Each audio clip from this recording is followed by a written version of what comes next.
Sibsagar, the ancient capital of the Ahom dynasty, is now a busy city. But it remains a must-visit destination in Assam because it is home to many beautiful monuments and historical ruins that are waiting to be discovered. So we're gonna try out with our torch. Okay, this is how much we can see with our torch on. And in this video, we'll be showing you the top 5 places you must visit the next time you're here.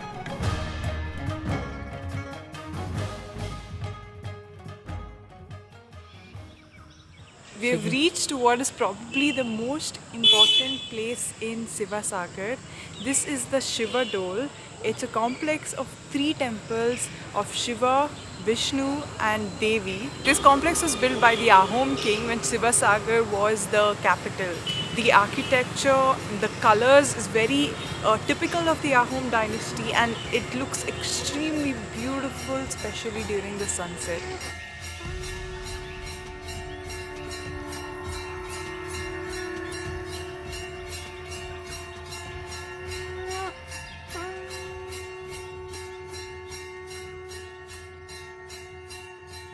Right opposite this is the Bodhpukuri tank. It's a large man-made tank that is a sacred tank because it's opposite the temple with lot of fish and extremely beautiful. If you are here in the morning and have woken up early, the road between the Bodhpukuri tank and the Siva Dol temple is closed for traffic. So it's a perfect place to take your morning walk, watch the mist over the tank and watch the sunrise. The next place on our trip was the Ghar. With its ornate walls with floral design and strange Mughal influence, this place has captured the interest of historians and archaeologists for several decades. Right now we are at the Ghar. This building was built by the Ahom king as a kind of a theatre, like an amphitheatre, to watch all sorts of fights happen. So the Ahom king used to love watching all sorts of fights. That's animal fights, that includes bull fights, elephants fights, crocodile fights I think, and bird fights and wrestling as well.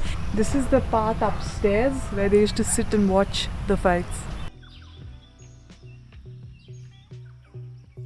Next up, the ancient temple of Charaideo that was built in the 1700s and dedicated to the god Vishnu.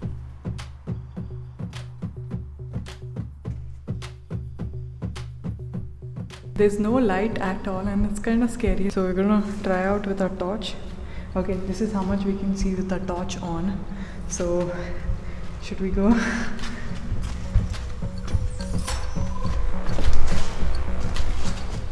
I'm gonna shine the torch on the stairs because I don't want to fall. I think on the camera they can see way better than we can in real life. Oh my god, it's high up. I can't even see the top. So quiet, it's like the entire city outside disappeared. There are some incredible carvings on this Vishnu doll. On top there are all the incarnations of Vishnu, and below this, on this layer, there are some really amazing stone depictions of the Ahom dynasty.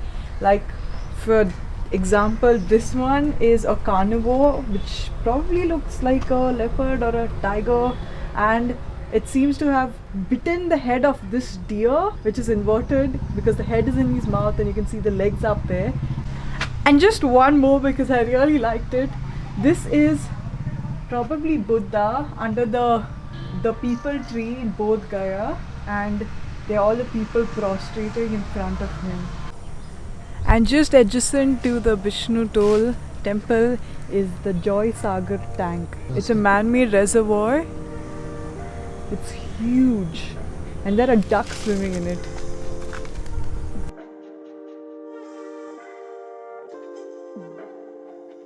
The Talatal Ghar is one of the grandest examples of Ahom architecture and is also the largest of the Ahom monuments. It served as the royal palace and army barracks, and right outside the main palace compound lies the Gol Ghar, where the artillery was stored. So this place is called Gol Ghar. Gola means cannons and Ghar is house. So it's basically the place where they used to store all their cannons and their artillery in this place over here. And if you look around at the thing, you'll see that there are so many circular holes. So those were the places in which they could put up a cannon and keep it ready. Inside this building, if you go in, there's an amazing museum which has a lot of interesting information. And here's an interesting fact that we learnt inside. So there was kind of a compulsory military service for every male member of the society between the age of 15 and 50, and that's the reason the Ahom could keep the Mughals off for I think 14 times or so, and they remained a dynasty and ruled this place for around 600 years. That's the largest anyone in India has. No matter where, there's always people scribbling on the walls and signing their names, thinking they're going to live their initials forever. We're currently at the Talatal Ghar, also known as the Kareng Ghar. This is the palace in which the Ahom kings used to live.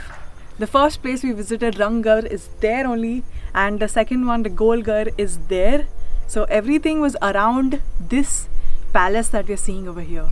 So interestingly, this place has 7 stories in total, 3 of which are underground, and below these 3 stories there are 2 tunnels, and one is supposedly 16 kilometers long. They don't let us go and explore the underground stories, but we are definitely going to go and have a look at the ones that are above ground. So there are multiple hut-like structures that have an Assamese architecture that are above ground, and it's where they used to live.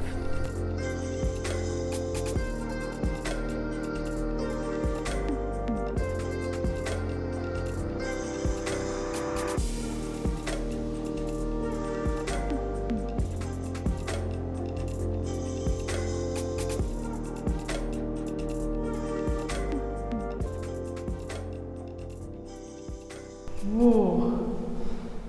Doesn't this look like the set of Uncharted? And the vibrations. It's very interesting to see that there's a trident or a trishula on top there. And it's interesting because the Ahom dynasty were initially followers of Taoism, and when they came here, they slowly imbibed the culture, the language and the religion of the people that they ruled, and towards the later 400 years of their rule, they followed Hinduism, and that's why you can see the Trishul up there in their palace. After a 1 hour long drive, we have reached the Charaideo Maidan. So these are 4 Maidans, or like burial grounds of the Ahom kings.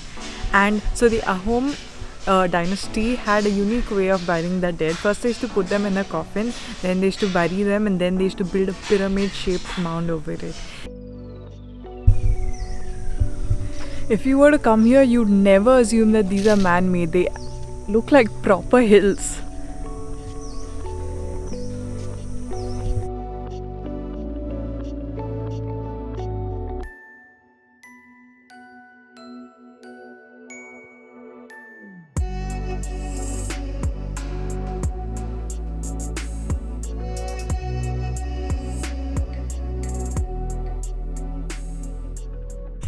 It's also pretty cool that we have nice footpaths and benches along the way.